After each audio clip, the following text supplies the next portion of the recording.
just lends himself to, so I'm glad that they picked that up. But TSM, they take away the Sky and picked up that Arden, so FlashX, he's going to have that patent pending Arden. Yeah, so we do see them highlighting that Ringo, which they just picked up now. They have a very aggressive composition, and they have to make the most out of it. If they do let TSM grab that mid to late game hero and they scale out very well, these guys will have a lot of trouble. But looking at them right now, they did pick up that Glaive to combine with that Ringo.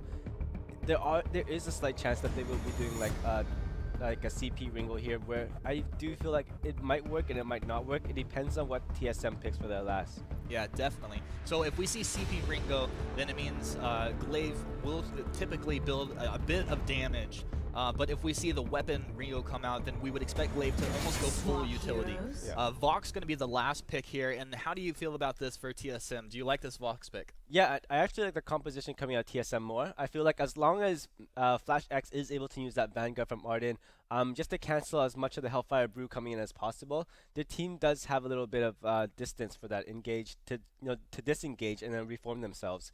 They will need reflex blocks on both sides, but I do feel like Mixi will be carrying this game with that Vox. All right, well, guys, keep your eyes on Mixi here, and these Vanguards are going to be ever important. We've loaded into the game, so let's go ahead and jump into the Halcyon Fold. And Shenyi, Four-Court Jester, I want to know what you guys think about these comps. Well, I'm definitely feeling a lot better about Dianzio on a Ringo. I think that's definitely a big step in the right direction, Shinyi. Definitely. I just did not feel comfortable on that Sky. We said a few times before. On the Ringo, he's gonna be a lot more. He's very powerful in heroes like Ringo. He's just good at like those kind of heroes in general. Like Ringo, Vox. He's just a Buddha, as you would say. Yes, he is the Buddha. He is the Buddha. We'll have to see if that will actually stick or not. Not taking credit. But Mixi on this Vox is not to be underestimated at all. But another big thing for me is Aloha on Glaive, because we've seen fantastic Glaives this entire weekend. Yeah, I think Glaive's been such a strong pick for many teams. He's so good at the peeling as well. We can just see that there. Come on, Flash. Is Flash actually going to live through this one? Dianzio even came all the way down, and he will not be part of that kill at all. But at the same time, the effort was there. The Glaive making that kill happen. Again, I just think that the Comfort picks is a lot better off for Velocity this round. They might be able to put that point on the board, but we'll have to continue to see how this early game advances. Yeah, just be curious to see if Dianzio is going to be going for that Crystal Ringo or the Weapon Ringo. My inclination is that he's going to be going for Crystal Ringo. Oh, God, you're right. We've not been a big fan of it, but yesterday we did see a really strong game by TSM where Mixi did play a Crystal Ringo, and that actually worked very well, and they actually won that series of games, obviously. So, it's not the worst thing in the world. We've just not seen it work that well in the past. When it comes to Dianzio, I think he can just make anything work. When you're this high of a level, we even tried Nozo, right? Yeah. Yay, Nozo. Wrong. Nozo. Nozo, yeah. We tried the Nozo. The Nozo, the Bozo. Anyways, but, it's going to be definitely... It has to be some really good play to kind of turn my mind around off that prejudice. Yeah, so what we saw Mixi did yesterday was really, really cool and innovative. Was that he had the Broken Myth. Instead of engaging with the Hellfire Brewer, he'd wait till he was fully stacked up, kind of reposition himself so he's a bit further back and out of danger, and use the Hellfire Brewer while they're all clumped up, and it did so much damage. And that was something that was really refreshing to see, and something I'd like to see Dianzio do if he was going to continue along the Crystal Ringo path. Well, a little bit of a scuffle here in lane. We actually had all of the all of Hammers Esports coming right up through the bush, but they didn't seem to really have a focus or an idea about who they wanted to get. This time, however, that engage, that's what they're looking for. Mixi will drop in lane, and this is going to be a 2-0 here early game for Velocity. So they got to be feeling a lot better about that one. 500 gold to the name as well. And they're kind of going to leave FlashX here to babysit lane and try to freeze it out. Yeah, and it's interesting to see him getting the travel boots and the armor. So he actually literally has no damage items right now whatsoever. So he's just obviously trying to prioritize just being defensive and having the mobility there to get away from any potential ganks, as we just saw earlier on. Look at this Glaive. Glaive and Veins, they are going to put him right into the wall, and Kolda Meek is going to be the third kill of the game as Velocity with that invade. It will pay off this early game pressure. We're going to have to see if we can snowball it, because it looks like Ringo is actually going to be now pressured down. He's not going to drop dead, but at the same time, look at Mixi and Flash. They're going to be looking for this invade, but Veins and Aloha, they know what's up. This is a very risky position for them as Dianzio's coming down right now as well. Yeah, Dianzio, he's going to be catching Mixi, and I just don't see Mixi getting out of that one. He can't even take a single farm for his trouble either. Where is Glaive? Glaive is actually now chasing out Flash, and I just don't see Flash living. It's just not happening. We are now sitting very, very strong at 5-0 here for Velocity. Yeah, they've come into this game with kind of renewed confidence. They've obviously changed their mentality. They're not focusing on the loser's mentality, and I can't believe Aloha managed to steal that there. Brilliant. I mean, they knew what was going on. They were able to react, and they caught out TSM in probably, like, as you said, the worst position ever. You know, I find it quite odd that they went for the healing minion. It probably would have been a bit better for them to go to the backs instead of trying to pick some minions there. And there goes the afterburn. Yeah, and we all know how this is going to go. Mixi is just going to drop. Actually, it's the bleed stack that procced, and that is going to be an impressive Veins. Yes, Veins has 3 of our 6 kills. You know what? This is absolutely fascinating to see, is that we're going to be seeing a weapon Ringo. This is going to be a double weapon that we'll be seeing here. And this is something well, that 100%. My mind's turned around. DNZ is going to win. But this is interesting because I always do feel double weapon does not work as well as double crystal, and that is because I feel like Metal Jack and Atlas Pauldrons is so much more effective than Aegis could be, because you can negate this attack speed that you know will be coming out from them. So if we do see Flash X prioritizing the Pauldrons and Culvamik and Mixi picking up armor, this could be actually very dangerous for Velocity. Well, I mean, assuming Velocity gives them the opportunity to kind of get to that level of farm. I mean, they're up 6-0. They're nearly ahead by about a K and a half, 1,500 gold. So maybe they're just saying, all right, well, we're far enough ahead. We're absolutely slaughtering. If we can keep up this pressure, we can actually end this game in very quick order just before some of that armor can kick in. But you're right. I mean, it's risky. Double weapon is so much easier to block out than double crystal. Yeah, and Mixi's doing a fantastic job in the... Well, not doing not anymore, actually. He's about to die. Or not. Well, Mixi doesn't, but the Martin does, and that's still another kill to the name. And you know, with these engages, like, we are just almost like clockwork. Coming up, Glaive comes in, gets an afterburn, punts them right back into the Damageville, and they just never leave, right? He's been quite a lot. DNZO's having a... Well, he's absolutely Buddha-like in his farming, as you would put it, because he is 65 to Mixi's 38. That is over 20 ahead in creep score at 5 minutes. Well, when you're dead 3 times in 6 minutes, it will impact your farm. I mean, I don't care how good you are at last hitting. If you're just not in lane, you're not going to be picking up those last hits. So this is, again, like, this is a lot of momentum. If Velocity can continue to do this, look at DNZO just bullying him out. It's going to go well for Velocity. The big thing for TSM is turtling up. Yeah, well, the problem is Mixi is not getting the chance to do anything. DNZO is just so farmed up right now, but he is looking a little bit low right now. Yeah, but there's a fountain, and he is going to stay alive in that one. Good stuff from Veins, keeping his carry going. And they're just going to immediately turn their attention to the gold mine. There is the flare. TSM knows what's up. TSM, I don't think, can do anything about it. That was a very dangerous move, Aloha. But it will actually work out. Decent gold payout, and again, like 2,000 gold and counting. Yeah, really not a good afterburn they're coming out from Aloha. But, you know, Mixi's been continually caught out time and time again by this afterburn. You know, it's happened 2-3 times now. He's not been able to get away every single time. He's going for more crystal damage, which I do feel he does need, but he also does need to consider staying a little bit further back and getting a reflex block. I realize it's hard when you're farming against a Ringo, especially when that Ringo is DNZO.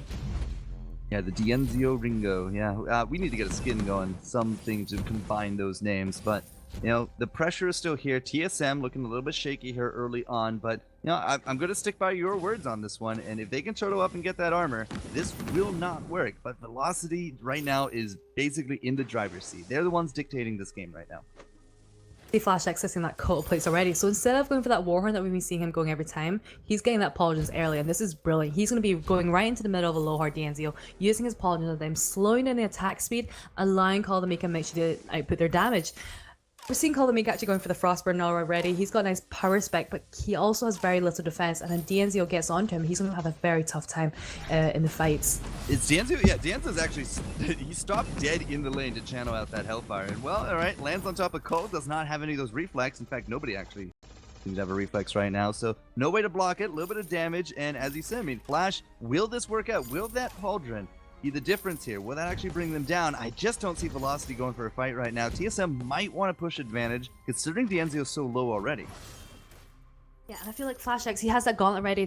He really needs a good opportunity to gauntlet down and trap and separate DNZO away. We know that DNZO just bought a reflex block, so I'm just gonna change what I was about to say there. But you know, he was in a position. He doesn't know. He doesn't know. Oh, that is going to be some damage, but perhaps a little bit too early. The wait for it doesn't actually seem to have landed, but Mixi will trade himself out for the kill. At the same time, Aloha just tears apart the Arden, and that is still finally, it's going to be a kill for TSM, but they don't win that trade. Finally do get the kill, but Aloha, he's full health, he's got that Star Blade, he's going to be a lot of damage, and there goes the afterburn. I can't say that Cole was a factor in that one, but the turret, one more, nope. Nope, it's actually going to go to Vaynes instead. Aloha will live through that ace. We're not going to get the regen, but hey, that's going to be a turret on top of it, and 4,000 gold is now the lead. Things really aren't looking good for TSM now. This is a bit of a turnaround from the last game where it felt like they were the ones in the driver's seat and bearing control. This time Velocity are the ones consistently getting the gold mine. They're getting the gold advantage very slowly, but like we said before, you know, if once TSM get the armor that they need, this DNZO and Aloha there will be having a lot tougher time. But it's 10-1 for score. It's 4,500 gold between teams. Will this even get to a point where that armor will matter? That's the big question to me. Like, Velocity so far is pounding these points home so very well. They're getting kills, a lot of kills. Not to say that kills are the end of the world, but these kills are definitely affording a lot of pressure. The last hits are absolutely insane. Dienzo is up to 103. Mixi at 73. It's a bit of a difference. He's got his alternating cart now already. He's going to be going for that broken myth, but right now he is still relatively weak in terms of defense. He doesn't have his reflex block quite yet, and he's sitting on a light armor. And the problem is, if Aloha does get onto him with the afterburn, which he has been doing every single time, and uses his Twisted Stroke or his Bloodstone, that is a lot of damage that's coming off Mixi. He has his Sonic Zoom to reposition, but right now I just don't think he has a damage output to do any significant damage to anyone in Velocity right now. Now, Flash does have that second item now finished up, and it's going to be that Warhorn, so a little bit more engaged might actually go a long way, especially to get Flash into the thick of things. He has that gauntlet ready to go. Everything is, you know, kind of lining up. Still no reflexes. So that Hellfire, you can see the damage that it did. It's not even a Crystal Ringo, but there's going to be that cage. But unfortunately, it's just not far enough forward. They can't pick up that kill on top of Vaynes, and we still have the puppies ready to go. We still have Glaive that can still do so much damage. And TSM, even with something of a successful engage, can't seem to get a kill. I feel like, yeah, so they did have a successful engage. We saw Flash X successfully stunning Vaynes on the gauntlet, but just wasn't enough. As you said, you know, there wasn't enough damage coming out for them. But also, I was a little bit disappointed to see that when DNZO was channeling his Hellfire Breath, you can see it. He was right in front of them, but they actually stayed clumped together, so the splash damage actually landed on all three, which was a bit of a bad move. They couldn't, you know, engage as fast as they would have liked or as aggressively as they could have done. Yeah, but now, like, Flash has nothing really to add to this fight. The Vanguard, he does not have a fountain, remember. Death from above is not actually going to hit its mark, and Vaynes, like, they can still actually engage this, I feel. Aloha has that afterburn. They can easily pick up Cole to make, but Cole does actually still have that reflex. Now, that was a pickup that I think he just did right after that last fight. You can't really reliably jump him anymore with that Hellfire, so I think the target's going to be Mixi now. Well, he's still missing his reflex block. He does have the gold for it, so he's just kind of focusing on farming up, which he kind of needs to do. I think what we need to see... Cole. Oh, goodbye, Cole. He's dead. And I'm assuming that's going to be a gold mine there for Velocity. Now they know what's up. Mixi's going for the backs, and Dienzio is just heading him off at the pass. He's going to be coming around the corner, and he's going to find Mixi. He will steal one. He's looking for the damage, and that weapon power is really starting to show its colors. Here's Vaynes with the vision, and that is a one very dead TSM member. Yeah, that was a bit of a misstep there from Mixi. But, you know, you can see him desperately trying to get pickups. Well, TSM are dropping like flies now, so Kaldameek is now the only one left alive. Sorry, Jin. Yeah, I know you want to say stuff, but people keep dying. Why do they keep dying? This is terrible. So 13-1 now. I actually forgot what I was going to say. Oh, yeah. Mixi kind of just being very desperately trying to pick up his farm there, but I just think it was a bad idea. Just focus on keeping to his lane. You know, you really don't want to be giving Velocity any more deaths at this point when they're so far ahead. You know, in a game 3, if we ever did get to a game 3 with bans, I would say totally you just got to ban Glaive. Like, that Glaive, bring Adagio back. put Glaive behind bars because Aloha is absolutely sick right now. 6-0 and 4 has made a majority of these kills happen because of that afterburn. From almost what, level 2, they've been picking on Mixi in lane. They have, but he still doesn't have that reflex block, and there goes the Hellfire Yep. Brew. Now, just like Rome said, you got to use that Vanguard to try to negate it. And again, looking at that Gauntlet, but it's not far enough forward. It just doesn't seem to bring those results that we're looking for. A flare over the turret is going to show that TSM is still all there, but look at, like, TSM, are they actually going to move forward? They are actually going to move forward. Aloha's going straight for Mixture. We have split Koldamik off to the side, and here comes the pup. Are we actually looking for this box? I don't think Aloha even needs help. He doesn't. And Vanes and Dienzo, now they're going to be turning their attention on top of Flash, but got to go through Cole, and that damage, it's not going to be enough for any more kills, but going ridiculous is one way to say it. That was a massive misstep. They're coming up from TSM. They should not have engaged, like, moved forward like that. It was a very precarious position. You don't know where Velocity is. It was stupid. We saw Mixi and Koldamik just separating positions. Mixi giving himself up. And I was going to say that Gauntlet at the start, we weren't sure if it was kind of a trying to choose, if he was purposely trying to trap them in.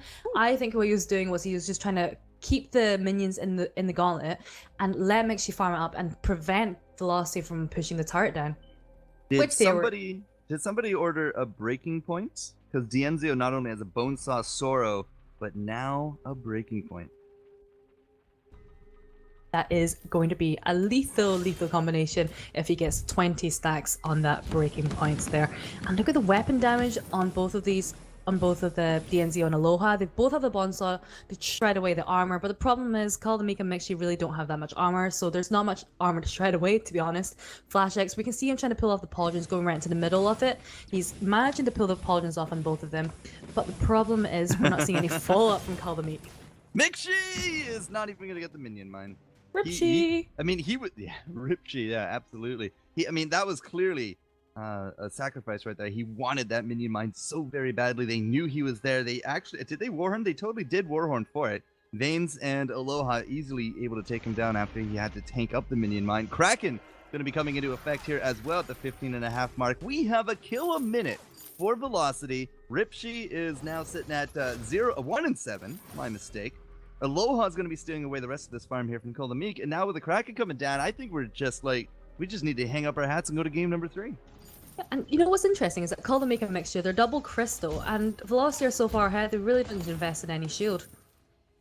Well, we got double weapon versus double crystal. We got no shield and no armor. Like, I just don't know what happened to Theory this game. Oh, on top of the turret, that Hellfire actually did splash on top of Flash. It did splash on Mixi as well, and alright, we're going to get at least one stun from that Gauntlet, but that is a very dead Arden and a very healthy Kraken now coming down. Dienzio's not looking so hot, but I just don't think it matters. Aloha punts him into the side, and Mixi is out. Kind of a big deal, is one way to say this, and I think game number 3 is another. Yep, so blind pick, we're finally seeing a kind of repeat of yesterday. That was just interesting. You know, Flash X, he got caught out, he overstayed his welcome, and then there was no defense there for Koldamik and Mixi, who has actually bought another light armor, but not quite enough for DNZ on Aloha there. 0-6, 0-4, 1 and 8. This was not a TSM game to go home and brag about. They do have a chance to redeem themselves in the blind pick, though, so be curious to see if we're going to be seeing double glaives come out. Yeah. Glaives, Adagios, Voxes come to mind, especially there for the Dienzio, but double glaive, I'm not putting it outside the realm of possibility, Shinye, but we're going to have to take a bit of a break and figure it out, because when we come back here into the fold, it will be the blind, but for now, it's back to the desk. Well, Hammer's Velocity back to the basics.